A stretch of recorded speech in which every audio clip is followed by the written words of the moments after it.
Welcome to the Goalbusters Expert Peak Productivity Tips podcast, where top business experts get just 7 minutes to answer 5 rapid-fire questions about what they do and how they stay productive. Each episode is packed with actionable insights to help boost your efficiency and achieve your goals. Let's dive in and unlock the secrets to peak performance. Well, hello everyone. My name is Robin J. Emden, and I'm an accountability coach and author of Get Resultsology, the science of getting stuff done. I work with people who run their own business, no boss, distractions everywhere, and never enough hours in the day. Together, we cut through the noise, sharpen their focus, and follow through on the big ideas that actually move the needle. That's what I call the momentum formula. Do it today, profit tomorrow, and repeat.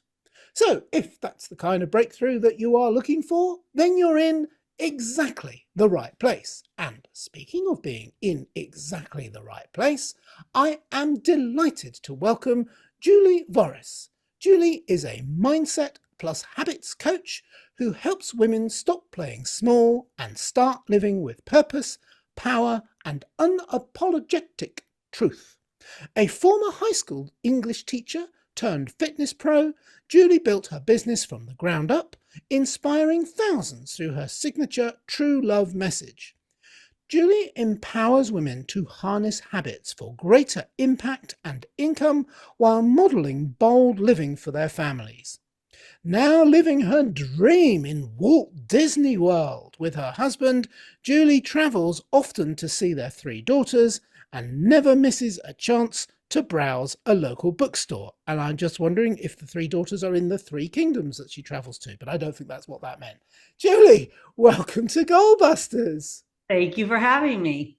You're very welcome. And we've already established that you live in Florida, in the Magic Kingdom, near the Magic Kingdom, but in Disney World itself, in Disney World Park, as it were, in itself. What time of day is it for you there? It is about 1:20 p.m. Eastern Standard Time. It's about 95 degrees here in the most magical place on earth. So it is sunny, it is magical, and I am so happy to be here. And I bet you are. And I'm going to ask you now if we should start the clock. Otherwise, I will disappear down the rabbit hole and spend the whole of our I know, we could talk about Disney forever. I know. Yes, definitely. I'm ready. So let's start the clock. And there it goes. Julie, could you tell me, please, who is your ideal client? My ideal client is a midlife woman who feels like something is missing, knows that something is missing, but isn't quite sure what that is. She wants a little bit more alignment. She wants a little bit more energy, maybe a little bit more joy, but again, doesn't want to be overwhelmed. There's a lot of noise in the world. She doesn't want more of that. She doesn't want something that's complicated. She wants it to be simple and she wants it to be sustainable. She's usually the North Star for her family, but she's now starting to ask herself, what about me? And what do I want? Perfect. And can we expand on that by diving a little bit deeper into some of the problems or just a problem that you solve? You know, very often women put themselves last on their list. And as they become mothers, if that's part of their journey or if they're in their career, wherever they are, they very often lose themselves in those pieces of identity. And they forget that they are human being people also with goals and dreams. Women are often sold what I call extremes, like it must be a 10-step morning routine, or they have to make their own green powder and all of that. And I just really believe that wellness is not that complicated. It's not that deep, and that we can rewrite what wellness looks like, especially for midlife women who maybe haven't had conversations around what wellness feels and looks like for them now in this season of life, where they may have the time to take better care of themselves. Perfect. Okay, that's very clear. Thank you very much. So what is one valuable free action that our audience can implement that will help them to take care of themselves, to help them to solve that problem? Well, again, I think women in general, humans, all of us, but women especially, tend to overcomplicate how we can feel better, because of all the noise that is in society. No matter where you live, whether you live in Disney or someplace else, there's a lot of noise out there. And there's a lot of noise, particularly in the wellness space. And I think that one habit you can take is to not hit your snooze in the morning when your alarm goes off. Or maybe it's a walk every day for 20 minutes. Or maybe it's, you can really insert anything that works for you, but what you're looking for is one anchor, one consistent energy habit that you can commit to, because here's what's absolutely true. When it's simple, we can be consistent. When we're consistent, we get results. When we overcomplicate something, we're never going to stick with it. So when you're talking about a free action, it costs you nothing to not hit snooze on your alarm when it goes off. It costs you nothing to go out and take a 15-minute walk and get outside.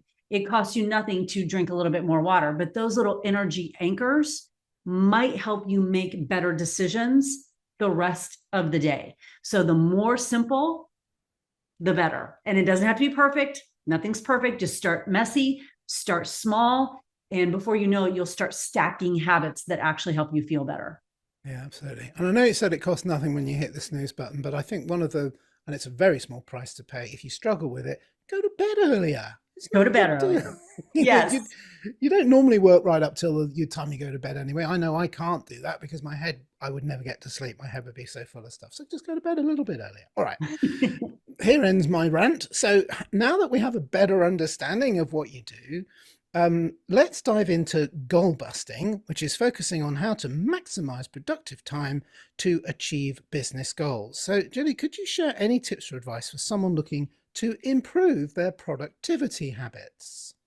Well, again, I'm speaking primarily to women, and women have a tendency to overestimate what we can get done in a day, overestimate what should be on our plate in a day and what we can get done in a day, but we underestimate what we can actually do with our lives. And what I want women to start thinking is, how do I connect what I do every day to what I actually want my life to look like? Do I want my life to just be consumed by carpools and lunches and to-do lists and laundry and all of that? Or do I want my life to actually be working towards my goal, my dream, the vision that I have for my life? So can we start to anchor our day with habits around who we want to become, not just what we want to do, not to have some sort of Olympic-sized to-do list? It's real easy for women to fall into that. I want women to get a little bit more present, a little bit more still, maybe tune out the noise a little bit, and really start connecting what we do every single day with what we want to do in our life. I know that's easier said than done, but I do think that it's simpler than what we might think it is. Yeah, I love that. And whilst I want to very much honor the audience that you speak to, women, this is one guy that also frequently overestimates what I can do, not just in a day, but maybe in a year. But I grossly underestimate what I can achieve in 5 days or 5 years. So I think potential. I think it's a universal thing, but I know that you're speaking specifically to women who do definitely have very different days to men in general, especially when there's family involved. Yes, yes. All right. So, and I'm not an expert on that because I'm not a woman. So I'm going to change the subject before I get into trouble. All right. So finally, could you tell us, what should I have asked you today that I didn't? And also your answer, please, Julie. You could have asked me, what does wellness really look like? What could it look like in midlife? Because I think that's really the core of what I do. What's it look like when you're in transition? What's it look like when you are not 20 years old anymore? What's it look like when you are recalibrating some of your identity, when you are shifting from one identity to another? And again, I think women especially have been sold a wellness that has to be loud, it has to be extreme, it has to be vibey, it has to look good on Instagram, it has to be performative. But in midlife, wellness can and should look different. It might be a little quieter, it might be a little simpler. It's probably more personal because each of us are on a kind of different journey. We're in different seasons at different times in our life. And I want women to just trust themselves a little bit more and really distill the essence of wellness down to what aligns with how they want to feel, not what the press or the media or social media tells them how they should feel or what they should be doing. How do they want to feel? Yeah, absolutely. And I always think it amuses me when, I'm generalizing massively here, and I must stress I'm generalizing, but it amuses me greatly when you get 20-something-year-olds talking about healthy eating, healthy living. And it's like, have you heard of genetics? Have you heard about your age? You're supposed to be healthy at that age. The generalization is not everybody is healthy at that age, of course, for any Right. number of reasons, including genetics.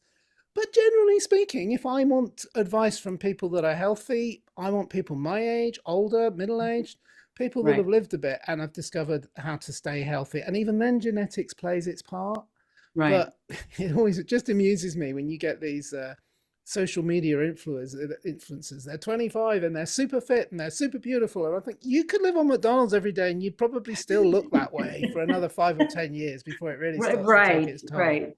This season of life is it's just very different. And we're finally having conversations around this season of life a little bit more openly, for which I'm grateful. But I think a lot of women think that when they're shifting identities, they're the only ones that are going through that. And so the more Yes. we talk about it and the more we open the conversation, the more women, men, humans understand that there's a lot to the human experience that is very connected to all of us. And the more we talk about it, the more we can help each other. Yeah, and although I'm extending it a little bit, I think it's an important point to make. If you're going through it, you're not the only one. You're not the only one.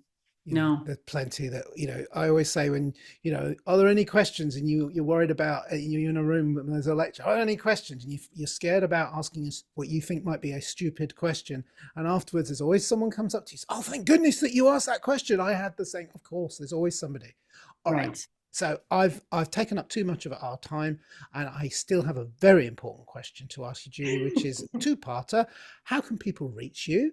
And also, is there like a valuable free resource they can get from you as well, which I always say is a little bit cheeky to ask for it, but actually I'm serving and I'm serving you and serving our audience, because it's a really cool way of making some kind of connection with you and getting through the initial, how do I find out more about this person? Because I might be a little bit embarrassed at first to just contact them directly. Well, that's one of the cool things about technology, I think, in 2025, is we get to connect and meet and hang out with and be in community with people that we might never meet in real life. And I think that's pretty cool. So I love Instagram. I know there's a lot of negativity around social media, but I really enjoy Instagram for that very reason. I get to connect with and meet and have conversations with people all over the world that I may never meet in real life. So you can find me just at Julie Voris on Instagram. And then, of course, my website is julievoris.com. And the free, valuable resource that I have is I'm trying something new. So this is actually the first time I'm sharing it with you. I'm trying what's called a private podcast. And as much as I love social media, we know that sometimes social media can be a little dicey and sometimes can feel a little, I don't know, the comments are just a little bit like out of left field, and when we're having conversations, we really want to have conversations with people who want to be in that conversation with us. So I'm trying this private podcast, which is really about kind of my journey over the last year or so and transitioning into midlife and all the things. And I feel like the people that kind of raise their hand figuratively to join this private podcast are people who actually want to be in that conversation. So I will send you the link to that. And if that's interesting to anyone who's listening to this and you want to kind of continue the conversation, I think that'd be a really fun way to do it. And we can share that link, yes? Absolutely, yes. All right. So already while you're speaking, then it will have appeared for people watching this on YouTube, it will have appeared on the screen. And for people listening to it, if you go back to our main page where we host the video and the podcast, the URL is there prominently displayed. And that's a lovely idea. I mean, I think the word I was thinking of when you were talking about some of the way people communicate with each other on social media, it can be brutal. Yeah. And when you're being vulnerable, you don't want brutal, you want empathy. Right. And it might be, okay, so you might be an, in quotes, attention seeker, but actually you might just genuinely want to be heard. And that's perfectly normal and acceptable. And you don't want some smart aleck being brutal about it, because that's on them, not on you. All right. Right. I think I understand a little bit about where you're coming from on that, and I hope I haven't misunderstood. Julie, that's been amazing. Thank you so much for doing this today. I'm still thrilled to bits about where you live, and some of my friends will be incredibly jealous. Actually, I'm a little bit envious too. And but thank you so much for doing the podcast Goalbusters with us today. It was very kind. Oh, thank you for having me. And also, I am now going to use the word cheeky from this moment on. I'm appropriating that, and I love it. It's so fun. People usually pick up on the amount of times I say brilliant. That's brilliant. I like that. Apparently that's very British, but oh yes, cheeky is our word too. I love it. I own that. So that's my new word. Yeah, you can have it with my pleasure. Julie Voris, thank you so much. And please remember, everybody, keep goal busting, make your future self proud. Bye-bye. Thanks for tuning in to Goalbusters. If you're enjoying it, please subscribe, rate and review it on your favourite podcast platform. Your support is very much appreciated. And if you're ready to boost your online profits, skyrocket your productivity, crush procrastination, and see a positive change in your bank balance, all within just 30 days, this is your opportunity. Take my free 5-day challenge at www.skyrocketyourproductivitychallenge.com.